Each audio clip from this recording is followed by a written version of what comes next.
Feu général Mathieu Kérékou a marqué l'histoire politique du Bénin.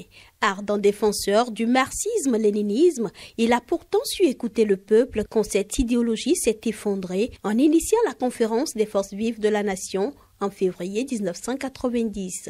Il posait ainsi les bases de la démocratie béninoise. 9 ans après sa mort, des citoyens continuent de reconnaître la grandeur de l'homme.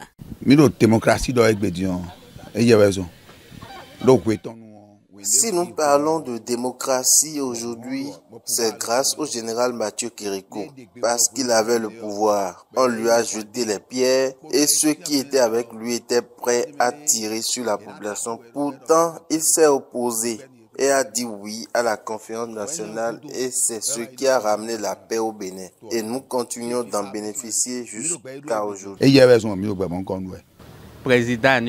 Président d'Agbewe.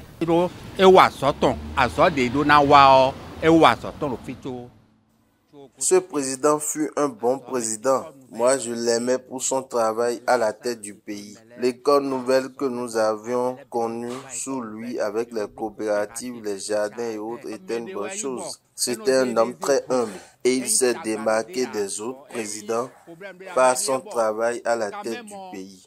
Nous pouvons dire que c'est le président Talon qui l'a remplacé en termes de travail et de rigueur.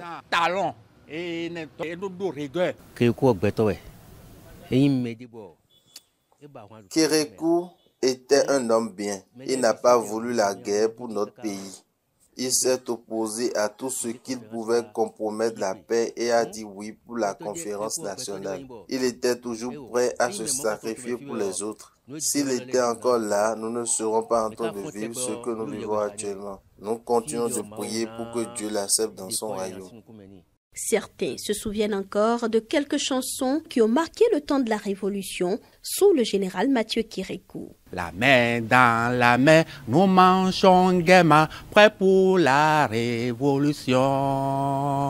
Nous bâtirons plus beau notre cher patrie le Bénin, qui grandira, grandira dans la paix. En avant, en avant, nous sommes engagés. Citoyens, tu dois prêter serment, que tu respecteras fermement celui de lutter pour ta révolution. Pour immortaliser l'homme, des infrastructures et places publiques telles que le stade de l'Amitié portent le nom de notre grand camarade de lutte d'alors, le général Mathieu Kérékou.